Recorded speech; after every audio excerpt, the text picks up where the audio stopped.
Hey there, Derek Rydall, founder of the Law of Emergence and author of the best-selling books Emergence and the Abundance Project. And I'm coming to you today just to talk about how to manage fear and doubt in a crazy world, how to manage fear and doubt in a world that has gone mad. And I'm not saying that as a judgment about the world or about anybody, because the world is always crazy. The world is always chaotic. And that's actually part of its nature, because the world of appearances and conditions and people and things is really just a temporary and relative creation that's always changing. It's a collective expression of the infinite perfection that is emerging and unfolding. And what happens in times of crisis, whether it's the crisis that's going on as I'm currently filming this, the global pandemic, the stock market crash, literally countries closing down. What's going on right now is just a large mass scale version of what goes on in our lives all the time, whether it's a health crisis or a financial crisis or a relationship crisis. In other words, when the structures that we've depended on fall apart, when they're no longer stable, when we can't really depend on people, places, or conditions to find our sense of safety, security, support, in whatever way, abundance, love, companionship, etc. When they fall apart, it's a crisis. And the purpose of it is not for us to dig even more deeply into our control patterns, our fear patterns, our coping mechanisms, our mere survival and adaptation mechanisms. That's the way of the ego. That what's really happening when the structures become unstable and when the structures begin to break down, when comfort, convenience, and control start to crumble. What the call is, the veil is thin, the ego is actually getting weaker. That's why it's acting out. That's why it's freaking out. That's why there's tons of fear, is that there's an opportunity for real freedom. There's the beginning of the opportunity to really break through the illusion of separation and break through the illusion that our sense of safety, security, support, well-being, peace, joy has anything to do with conditions. That when the conditions fail us, that's our opportunity to discover that we were never victims, we were never dependent on conditions in the first place. That's our opportunity to find the source of our salvation, of our safety, of our support, of our freedom, and of our fulfillment in the only place it's ever been, within us. How to manage your phone when you're doing a live video. So that's when the structures become unstable. This is what it meant that the meek would inherit the earth. That when the structures become unstable, now is the time to find the real source of whatever appears to be falling apart. The financial collapse, lots of money seemingly disappearing. But what is the real source of our wealth and abundance? And what we think of as wealth and abundance, safety, security, power, confidence, well-being. When our physical body is challenged or there's the threat to our health and well-being, what is the real source of our health? Is it in our material body? Is the power of sickness and disease or health and well-being really in the material parts of our body or in germs or infection? The greatest spiritual masters and teachers throughout the ages have all taught one fundamental truth. Whether you're Buddhist, Jewish, Christian, Hindu, it doesn't matter. The fundamental truth is that all power, all substance, all security, all support, all freedom, all well-being, all peace, all joy, all love, in fact, everything that we could ever need to be all that we were created to be is within us. And now is the time to take those great teachings and actually make them real for us. It's true. The kingdom of heaven is within you. It's true. Nirvana is within you. It's true that within you, within your consciousness, is inexhaustible power and wisdom and genius and abundance and energy and life. You do not get your health from your body. You get it from your consciousness. You do not get sickness merely from something outside of you. That when you believe that there's a power and a substance separate from you, then it is done unto you as you believe. And you may not actually get sick, but you will go through the fear and the doubt and the worry. You do not get your wealth from your bank account or your stock account or the economy or the government. You get your wealth within you. It's time to not lean on resources, but to lean on the source. It is within you. When they asked the one master teacher, Jesus, what about our food? What about our clothes? What about tomorrow? And he's like, oy vey. Like, stop worrying about everything. Take no anxious thought, but seek first the kingdom of heaven within you and its righteousness, which means an understanding and an application of the right principles. And all of those things you've been worrying about, you've been fighting for, you've been striving for, they will be added unto you. They will be the byproducts. When you're in a state of connection, when you're in a state of wholeness, when you're in an inner state of ease, then you are in alignment with ultimate reality. You are in alignment with the flow of life. And that life will and must unfold according to your unique pattern and potential, like any seed, and manifest as all of your needs met. Now, right now, what's happening is that we are in a time where the old masculine model of external structures of survival and power and struggle and identity are beginning to destabilize. They're breaking down. And the rise of the feminine energy, life itself, is calling on us to serve a new master. To no longer serve form, to no longer serve structure, to no longer merely try to save ourselves or save the world or strive to achieve more matter, but to serve what matters. To serve the divine feminine, to serve life, to serve that evolutionary and emerging impulse within us, to become still. Because right now, many of us are increasingly out of any options.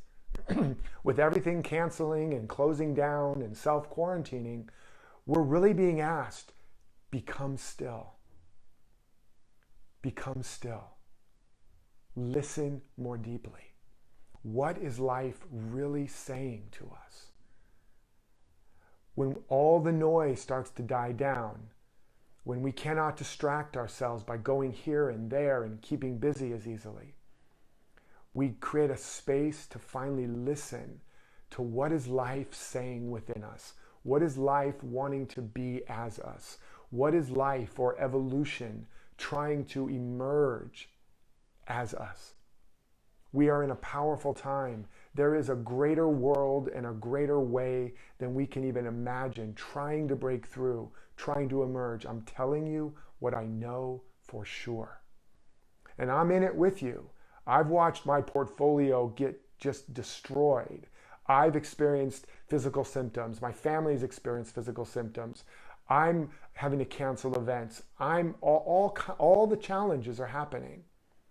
And it's deepening my commitment to the prayer of awakening, which is that more than I want to fix, change, heal, control, manage, or manipulate anyone or anything, including myself, I want to know the truth that makes me free.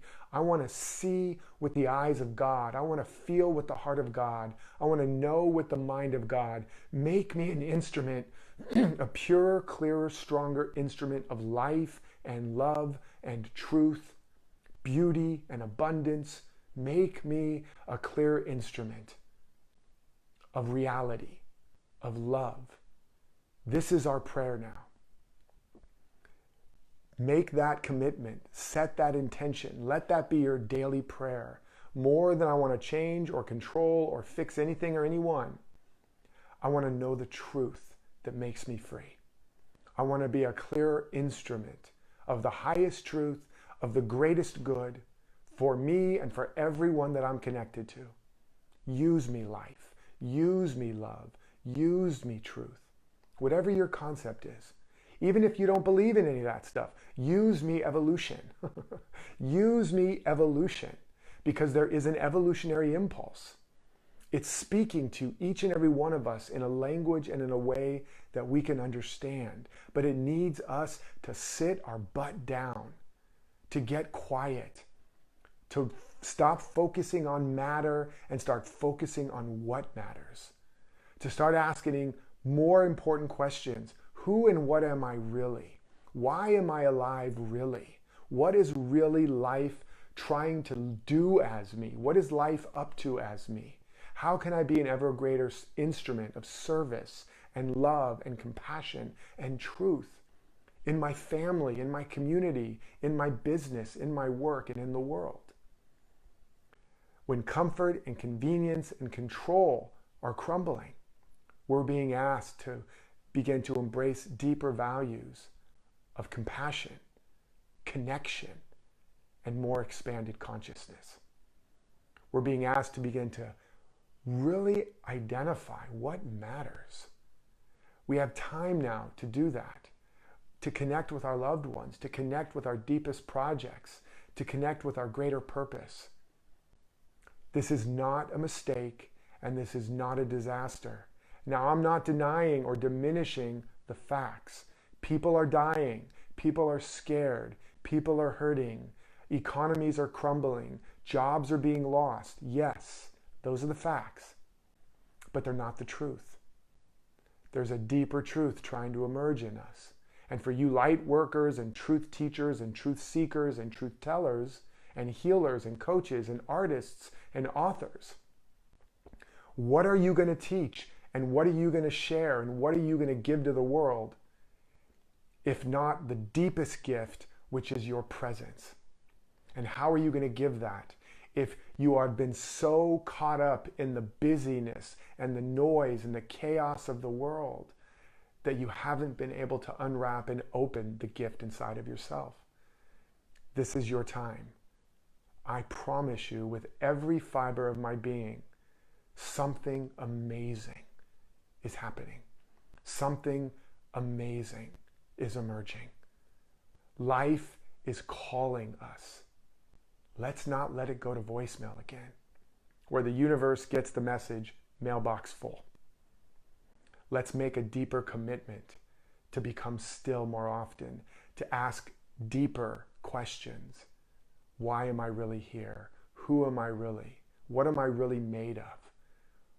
What is life really up to as me? How do I need to grow and change to become an ever purer, clearer instrument of life and light, love and truth, abundance and well-being, so that I can be the light in the world, whether it's to my children, to my parents, to my spouse, to my family, to my community. It's in us. The whole kingdom of God, of good, the whole universe of infinite wealth and health, wisdom and genius, it's not out there. It's in you. I'm telling you what I know and what you know. And now where we have less control, where the ego is shaking in its boots, trying to grab onto all kinds of control and coping and distraction and deflection, panic and reaction, take a breath. Notice what's going on in you. Hold it lovingly to your chest. Say, I hear you. I love you. I got you. We got this. And then become still and say, more than I want to change or fix, control anyone or anything, including myself. I want to know the truth that makes me free. I want to know and be an instrument of ultimate reality. Use me, God. Make me an instrument of love. Make me an instrument of peace. Make me an instrument of the truth. Use me. Send me. I'm willing. I'm ready. I'm able. If you pray that prayer and you set that intention with all of your heart, you will become a candidate for revelation, for breakthroughs, for transformation. The veil will begin to part, and you will begin to hear the voice of truth that has been broadcasting the whole time, but now you're tuned into the right station. And it will unfold as inspiration, as clarity, as guidance, as healing, as compelling right action and opportunity. We are in a very important time. The veil is thin. There's a miracle waiting for you. Step into the miracle zone with me, and together, where two or more are gathered in agreement, that a miracle, a mighty miracle, is possible right now. For you and for all of us, then there I am in the midst of them. We can do this. We are doing this. And I am with you. I love you. I appreciate you. Share your comments, share your vision, share your intention, share this with a loved one. Because if together we align our consciousness to the highest truth, that is an agreement that is more powerful than any human agreement, any human law, any law of contagion, any law of economies. Our collective consciousness is the only law unto our experience. Join me. Share your intention. Share this with your beloveds. And let's take our life and our love, our work and our world to the next level together. And until next time, remember to live authentically, to love unconditionally, and keep following your destiny.